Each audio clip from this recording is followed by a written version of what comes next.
¿Qué hace Dios cuando nos vemos amenazados?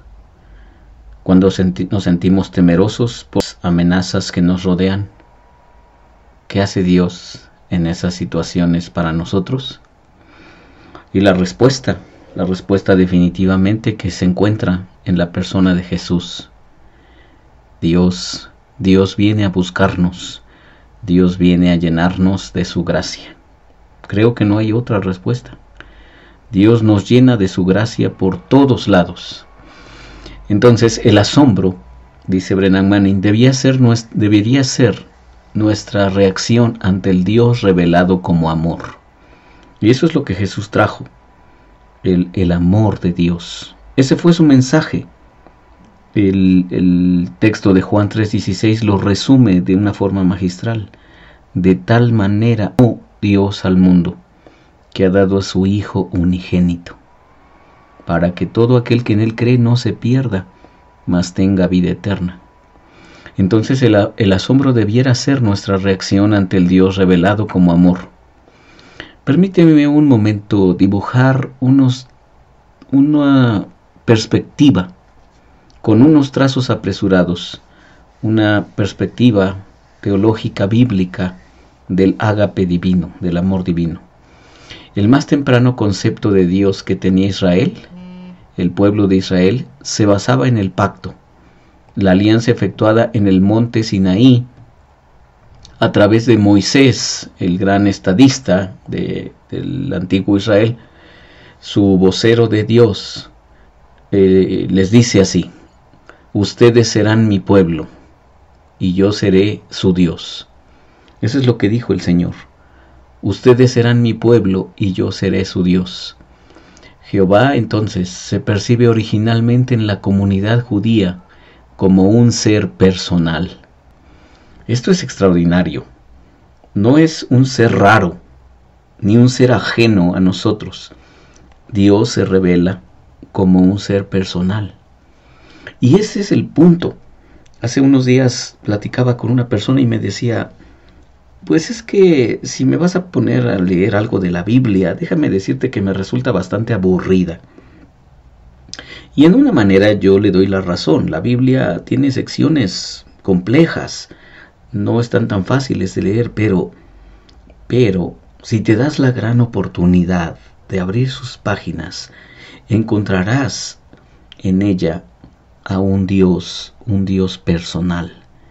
Un Dios que busca el contacto cálido con sus criaturas. Entonces Dios le dijo así a su pueblo: ustedes serán mi pueblo y yo seré su Dios. Entonces se revela a ellos como un ser personal que se relaciona con ellos. Su concepto de Dios era superior en mucho al de los paganos, cuyos dioses eran bastante humanos, enclenques, caprichosos y eróticos, impredecibles como las fuerzas con las que identificaban: el viento, la tormenta, la fertilidad, la nación y demás. Y es que el pueblo de Israel estaba rodeado de diferentes grupos humanos con diferentes culturas y diferentes diosesillos ahí que hacían de las suyas con ellos. Nada menos había un pueblo cananeo que tenía una divinidad llamada Moloch. ¿Sabes cuál era la forma en que lo adoraban?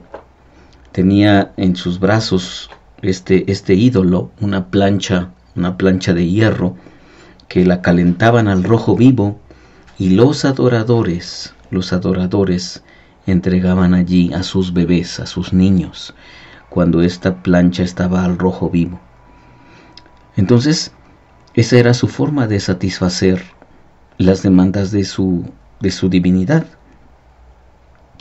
En fin, como dice aquí Brennan Manning, el concepto de Israel que tenía de Dios, del pueblo de Israel, era superior en mucho al de los paganos. Los dioses de ellos eran bastante humanos, enclenques, caprichosos y eróticos. Y es que ¿cuántos dioses no ha habido así en la historia de la humanidad?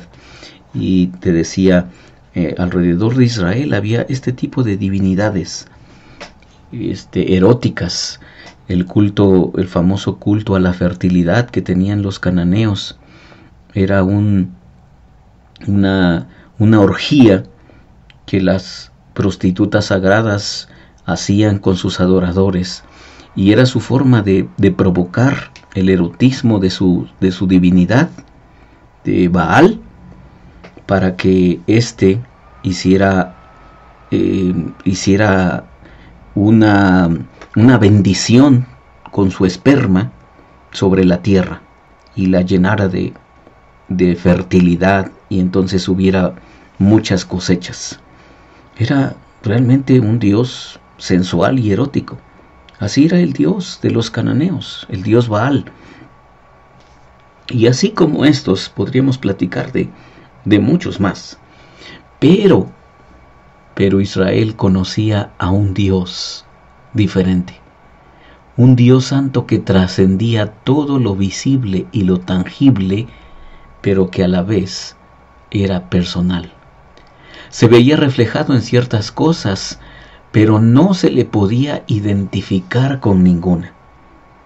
O sea, Dios no es el cielo, Dios no es el sol, Dios no es la tormenta, Dios no es la naturaleza, Dios no es el agua, Dios no son los ríos, Dios no son los árboles. Dios no se identifica con las cosas que nosotros podemos ver en nuestro mundo. Entonces, sí se ve reflejada su gloria en todas estas cosas que te menciono, pero a Dios no se le puede identificar con ninguna de estas. El libro de Éxodo nos pinta un Dios estable. Fíjate esta frase: un Dios estable que se interesa, una roca de apoyo para tanta gente que necesitaba donde apoyarse. Ahora mismo que el mundo está tan lleno de miedo por este virus que está haciendo tanto ruido, estamos temerosos, estamos angustiados, estamos preocupados viendo las noticias, etcétera. Entonces, la Biblia nos habla de un Dios estable que se interesa, una roca de apoyo para tanta gente que necesita donde apoyarse.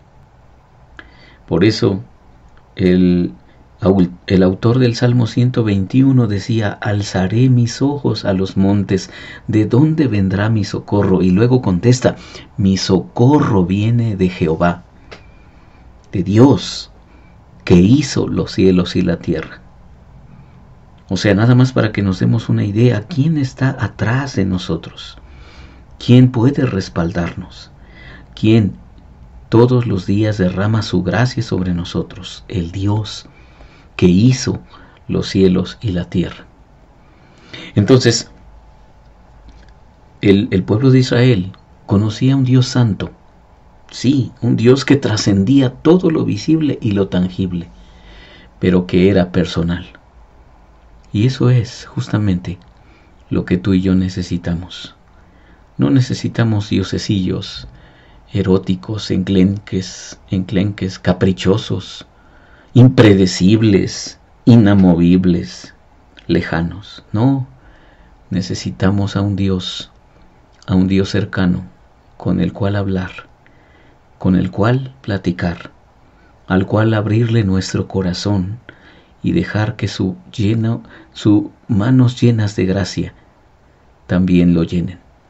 Así que, ¿qué te parece si este día lo ponemos en sus manos y dejamos que sus manos de gracia nos llenen de Él? Soy Víctor Hugo Juárez y espero que este devocional ha sido de bendición para ti. Dios te bendiga.